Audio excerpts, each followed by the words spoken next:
It's my life. 이번 채널은 AI에 대해서 얘기를 나눠볼 건데요. 우리가 생각하지 못한 인문대학의 영어영문학과에서 AI를 가르치고 계신 교수님을 오늘 모셨습니다. 교수님 좀 소개 좀 부탁드리겠습니다. 네, 안녕하세요. 저는 영어영문학과 오동석입니다. 근데 이제 제가 영어영문학과긴 하지만 실제로는 이제 컴퓨터공학 박사를 땄고 공학 박사이신데 영어영문학과에 맞습니다. 네. 좋은 기회가 생겨서 이렇게 인문학과 융합할 수 있는 기회를 얻을 수 있어서 정말 영광이라고 생각합니다. 네. 뭐 전공이나 연구 분야 좀 말씀해 주시면 좋겠습니다. 네, 저는 이제 박사 때 인공지능 및 자연어 처리를 연구를 진행을 했고요. 현재는 여기서 이제 인문학과 융합을 해서 이제 신뢰 가능한 인공지능을 연구를 하고 있습니다. 신뢰 가능한 인공지능. 네. 그 얘기는 아직은 조금 신뢰하기는 좀 어렵다 이런 얘기가 깔려 맞습니다. 있다고 봐도 되나요? 네, 맞습니다. 지금은 아직까지는 인공지능 기술이 생각보다 많이 업그레이드가 되긴 했지만 여전히 좀 부족한 부분들이 많이 있거든요. 예를 들면 할루시네이션 현상이라든지 아니면 바이어스라든지 편향적 문제가 있는 거죠. 그래서 그런 것들 때문에 여전히 아직 문제가 있다라고 볼 수 있을 것 같아요. 할루시네이션, 그죠? 편향 효과. 네. 주로 AI가 그런 편향 효과가 좀 많이 요즘 들어서 언급이 되고 있는 것 같고, 저도 개인적으로 사용하다 보면 약간 답변이 수치나 이런 것들이 안 맞는 경우가 꽤 있더라고요. 그런 편향들이 어떤 게 있고 왜 발생하는 건지 좀 설명해 주시겠습니까? 바이어스 문제 같은 경우는 포브스에서 선정한 뭐 5가지 바이어스가 있는데 인간의 편향, 그리고 뭐 숨겨진 편향, 그리고 데이터 표본의 편향, 그리고 롱테일 편향, 그리고 고의적 편향 이렇게 있습니다. 주로 그 가장 많이 발생하는 편향은 이제 인간의 편향이죠. 그래서 휴먼 바이어스. 그렇죠. 그런데 인공지능이 사람도 아닌데 휴먼이라는 말을 쓴다는 게 좀 어색하나요? 이 인공지능 모델은 이제 인간이 만든 데이터를 기반으로 학습을 진행을 해서 이 모델이 그 데이터 내에 있는 패턴을 파악하라고 혹은 거기에서 이제 새로운 패턴을 또 파악을 하면서 학습이 진행되는 모델이기 때문에 아무래도 인간의 데이터가 조금 편향적으로 만들어져 있으면 그 편향을 그대로 답습해서 학습하는 경향이 있죠. 그래서 그게 이제 가장 큰 문제라고 볼 수 있습니다. 그럼 데이터를 학습하는데 그 데이터 자체가 지금 약간 어떻게 보면 서구 중심의 데이터들이 네. 많다 보면 인종적 편견, 문화적 편견 이런 것들이 AI가 의도하지 않았지만 그런 바이어스가 있을 수 있다. 네, 맞습니다. 더더욱 한국이나 그리고 국가별로 각각 자기네들이 만들어내는 문화들이 있잖아요. 네.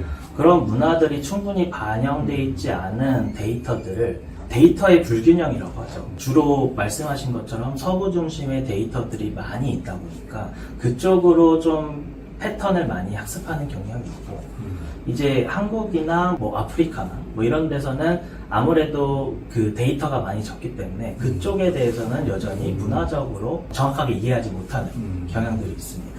또 아까 말씀하신 것처럼 데이터 자체도 이제 바이어스가 있을 수 있다고 하는데 네. 우리가 그냥 비전문가적 입장에서 봤었을 때 우리가 뭐 옛날에 인터넷 데이터가 엄청나게 많아서 우리가 데이터를 찾아서 그걸 가지고 뭔가 이제 작업을 한다든가 뭔가를 만들어내는데 유용한 도움을 받았잖아요. 근데 똑같이 AI도 그런 기존에 있는 데이터들을 다 학습하는 거잖아요. 그렇죠? 네, 맞습니다. 근데 어떤 부분에서 데이터 바이어스가 또 생길 수 있나요? 데이터는 기본적으로 히스토리가 존재를 합니다. 그래서 이전에 있던 히스토리 그리고 현재 있던 히스토리가 다르기 때문에 매번 데이터를 업데이트를 해서 학습해줘야 되는 게 지금 현재 인공지능 모델의 시스템이거든요. 근데 이러한 예를 들면 이제 대통령 자체가 이제 과거에는 박근혜 대통령, 뭐 문재인 대통령 있었고 현재는 이제 이재명 대통령이잖아요. 근데 이제 과거의 데이터만 학습했던 모델은 지금 현재 대통령이 누구야? 라고 하면은 이제 박근혜나 문재인 대통령을 이제 얘기를 하겠죠. 그럼 그게 이제 무료 버전과 유료 버전 차이? 아닙니다. 그건 아니에요. 네네네.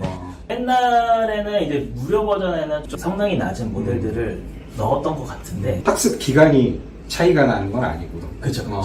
똑같은 모델을 요즘에는 올리고 대신에 이제 질문에 제한을 걸어서 질문 자체가 뭐 10번 이상이면 이제 못 돌아가게 한다든지 그런 식으로 되어 있습니다. 그 흔히 말하는 이제 인공지능은 채팅창에 뭐를 이제 찾아줘, 뭐 만들어줘 하면 이제 채팅의 길이 네. 이런 것들도 제한이 되고. 맞습니다. 그게 이제 제한이 걸리고 실제로 뭐 서비스되고 있는 모델은 똑같은 모델이 적용되겠습니다. 근데 유료 버전에는 더 좋은 모델을 쓸 수 있게끔 만들어 놓긴 했죠. 네. 더 좋은 모델이라고 한다면은 어떤 걸 의미하는 건가요? 정확히는 모델이 어떤 추론 능력을 더 잘할 수 있게끔 만들어 놓는다든지 아니면은 우리가 지금 단순하게 텍스트로만 처리했던 것들을 이제 뭐 이미지도 넣어서 처리를 할 수 있게끔 만든다든지 조금 더 기능적으로 확장되게끔 만든 거라고 생각하시면 될 것 같아요. 고의적 편향도 말씀하셨는데 이거는 상당히 심각한 문제 아니에요? 맞습니다. 내가 고의로 거짓 정보를 막 만들고 한다는 얘기입니다. 그건 아닙니다. 고의적 편향은 기본적으로 인간이 이 인공지능을 통해서 나쁜 의도로 접근을 하는 거예요. 예를 들면 지금은 많이 개선이 됐는데 예전에는 살인하는 방법을 알려줘. 뭐 이런 걸 하면 답변을 하는 네, 거죠. 요즘은 그런 것들이 이제 그쵸. 제한이 돼 있는 걸로 네, 알고 있는데. 네, 지금은 그 사전에 검열을 다 통해가지고 필터링을 통해서 이런 질문에는 답변을 할 수 없습니다. 뭐 이런 식으로 답변이 나온다든지 네. 아니면 이제 정치적으로 편향된 기사를 만들어 달라고 할 수도 있잖아요. 네. 그렇게 이제 편향되게 또 기사를 만들 수도 있는 거죠. 이 바이어스 편향과 관련해서 이슈가 됐던 사건들도 좀 많이 있을 것 같은데 혹시 좀 소개해 줄 만한 사례가 있나요? 롱테일 편향에서는 문제가 하나 있었죠. 자율주행 테스트를 하는 자동차 같은 경우에 학습되지 않은 검은 봉지, 그 검은 봉지 자체를 이제 물체로 인식을 못하고 그냥 자전거나 뭐 버스 이런 걸로 인식을 해서 그냥 들이받아 버리는데 실제로는 그 검은 봉지가 사람이었던 거죠. 그래서 학습되지 않은 데이터들, 이제 데이터가 소규모로 학습된 모델들 같은 경우는 이제 그런 문제가 발생할 수 있죠. 예. 그런 편향도 있지만 또 사용하다 보면은 답변은 그럴듯한데 찾아보면 팩트가 아닌 경우도 좀 있어요. 네. 종종 있어요. 네.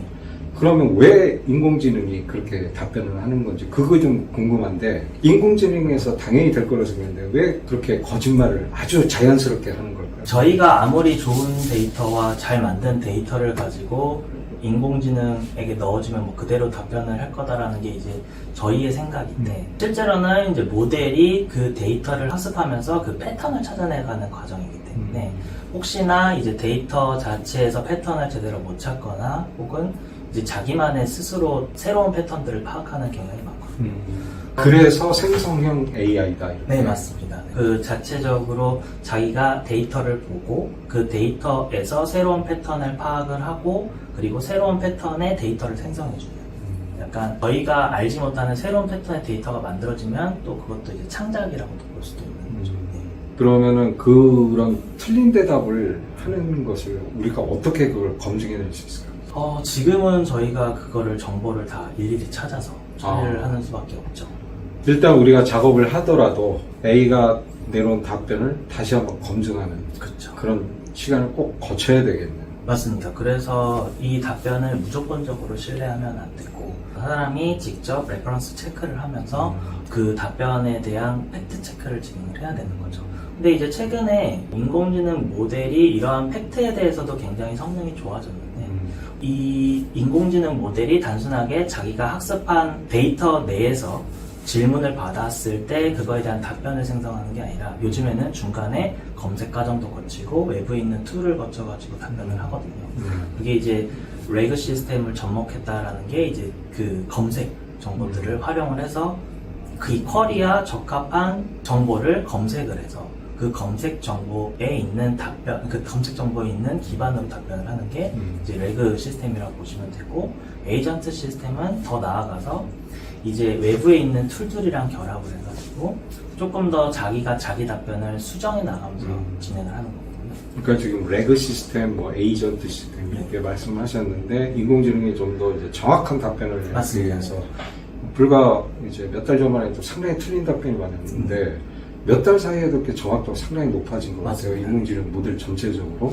근데 그런 것들이 지금 말씀하신 레그 시스템이라고 해서 다른 검색을 자체적으로 하는 기능을 붙이는 거고. 그렇죠. 에이전트 시스템은 또 다른 외부 툴 같은 것들을 이제 접목시켜서 그런 것들을 이제 자체적으로 패턴을 학습하기도 하지만 외부 도움을 받는 것까지 지금은 AI가 가고 맞습니다. 이렇게 이해하면 되는 거예요. 네, 맞습니다. 그 인터넷에서 우리가 여러 가지 허위 정보도 많고 그렇잖아요. 근데 그런 것들도 그럼 학습하면 또 틀린 정보를 내놓을 수 있는 거예요? 맞습니다. 그래서 이제 각각의 기업에서는 그런 데이터 자체를 이제 필터링하고 정제하는 팀들이 다 존재를 하거든요. 그래서 아마 그런 팩트가 아닌 데이터들 혹은 이제 바이어스가 심하게 들어간 데이터들에 대해서 정제를 어느 정도 하고 이제 모델의 학습 절차를 거쳐가기 때문에 꽤나 이제 안정적으로 운영이 되고 있긴 하지만 그래도 여전히 많은 데이터들을 처리하다 보니 실수는 있는 그런 문제는 있을 수 있습니다. 최근에는 2028년도 이후에는 점점 인공지능이 학습하는 속도에 비해 데이터량이 너무 없다 라는 식으로 이제 가고 있거든요. 데이터량이 없다? 네, 그러니까 인터넷에 있는 전반적으로 오픈된 데이터들은 이제 인공지능이 거의 다 학습을 하고 있는 상황이죠. 인공지능이 따로 이제 학습할 이 데이터가 사실 이제 많지 않아요. 그렇죠. 그래서 뭐 대안으로 요즘 나오는 게 이제 합성 데이터라고 해서 인공지능이 스스로 만들어낸 데이터들을 다른 모델들이 학습을 해서 진행을 하는 그럼 인공지능끼리 학습을 하는 거예요? 그렇죠. 인공지능이 생성해준 데이터들을 가지고 그대로 다른 인공지능이 학습을 하고 그런 식으로 진행을 하는 경우가 있습니다. 혹은 이제 한 기업에서는 뭐 두 개의 모델을 만들어서 뭐 한 모델을 가지고 합성 데이터를 만들고 그걸 학습하고 인터넷을 검색한다 아니면 인터넷 학습한다 이런 표현을 하셨는데 그럼 기존에 이제 처음에 AI 그런 모델들을 만들었을 때 뭐 처음에 데이터 학습을 뭘로 시킨 거예요? 처음에는 이제 오픈된 시드 데이터를 만들어 놓고 그걸로 이제 학습을 진행을 했겠죠. 근데 그 시드 데이터라는 거는 뭐 어떤 것들이 들어가요? 주로 이제 대표적인 데이터는 위키 데이터가 있죠. 위키. 네. 위키 덤프 데이터들을 가지고 학습을 진행을 해서 진행하는 경우가 기존의 인공지능 연구에서는 가장 많이 쓰이는 데이터라고 보시면 될 것 같아요. 근데 위키피디아 데이터도 이제 교수님도 아시다시피 사람들이 올려놓은 데이터잖아요. 네. 그러다 보니까 정제가 많이 필요합니다. 거기도 이제 개방형이다 보니까 사람들이 계속 수정 오류하기도 하고 그러한 데이터를 구축하는 데 있어서 이제 인문학적 지식이 많이 필요한 거죠. 그런 인문학적 지식이 없으면 데이터 자체가 팩트인지 혹은 이게 잘못된 사례인지 이런 것들을 구분하기 쉽지 않으니 흔히 말하는 이제 크롤링이라고 하죠. 그 크롤링 과정을 거쳐서 데이터를 수집하긴 하는데 카피라이트나 이런 문제들이 있기 때문에 근데 요즘은 아까 말씀한 것처럼 레그 모델이 되면서 이제 자체로 인터넷 검색도 검색을 해서 이제 그 검색에만 사용을 하는 거죠. 실제로 모델이 학습할 때 그 데이터를 쓰진 않습니다. 인퍼런스, 답변을 주는 과정에서는 학습을 진행을 하지 않고 레그는 단순하게 이제 검색을 해서 입력으로 이러한 검색 정보와 너가 질문한 쿼리를 기반으로 내가 이 검색된 정보 안에서 답변을 진행해 줄게 이런 식으로 진행을 하는 거예요. 정말 엄청나게 고도화되고 있는 거예요. 요즘 뭐 또 향후 인공지능 모델이 뭐 월드 모델 뭐 이런 얘기도 있다고 하던데 그게 뭔지 좀 소개 좀 해주시겠어요? 월드 모델은 지금 현재 인공지능 모델이 가지고 있는 한계를 극복하고자 한 새로운 접근 방법이라고 생각하시면 더 좋을 것 같아요. 현재 인공지능 모델 자체는 이제 단순하게 텍스트 데이터들만 가지고 학습이 진행이 됐잖아요. 근데 이게 사람 수준으로 올라오려면 물리적인 세계에 대한 이해가 필요한 거죠. 우리는 이제 실제로 이 3D 환경에서 오감을 통해서 경험적 지식을 축적을 하고 그 경험적 지식을 바탕으로 뇌에 지식을 표현을 해서 장기 기억으로 넘기잖아요. 근데 인공지능 모델은 이제 챗GPT 같은 모델들 사용을 할 때 장기 기억이 없습니다. 새 채팅을 하면 계속 다른 답변을 해주죠. 또 이제 논리적인 추론은 이제 생각보다 고도화가 되긴 했는데 이 레그랑 에이전트 시스템을 통해서 굉장히 고도화가 되긴 했는데 장기 기억이랑 어떤 물리적 세계에 대한 이해 그리고 경험적 지식에 대한 축적 그리고 사람과 사람 간의 교감, 공감 이런 것들은 상당히 많이 부족하다는 거죠. 오감을 통해서 우리는 인간의 시각, 청각 모든 감각을 다 이용해서 하는 건데 그게 가능할 수 있을까요? 너무 이상적인 모델이라는 생각이 들어서 드리는 질문인데 현실에 대한 데이터들을 그렇게 다 수집을 해서 처리하기란 쉽지가 않죠. 그러니까 그거를 데이터화하는 것도 어렵겠지만 그렇죠. 데이터화 한다고 하도 엄청난 정보량이 필요할 것 맞습니다. 현실적으로 지금은 추진을 하고 있는 단계고 굉장히 많이 연구가 단계별로 진행이 되고 있는 상황입니다. 그래서 현실에 있는 이 이미지들을 다 우리가 카메라로 찍어가지고 가져오는 건 말이 안 되잖아요. 지금도 초창기에 개냐 고양이냐 이제 인공지능이 이제 잘 못하다가 지금은 이제 거의 뭐 맞습니다. 웬만하면 다 하잖아. 네. 근데 그것도 전부 다 이제 픽셀을 다 숫자화해서 텍스트로 만들어서 판별을 하는 거 아니에요? 그렇죠? 네, 맞습니다. 근데 그 정도가 아니라 이 시공간에 있는 것들을 다 데이터화하겠다. 맞습니다. 근데 그게 이제 앞으로 나갈 방향이다. 이렇게. 그게 이제 다음 이제 인공지능 모델은 그런 식으로 구성이 되지 않을까라고 해서 예상이. 네, 메타의 얀루쿤 수석연구원께서 그렇게 전망을 하셨죠. 네.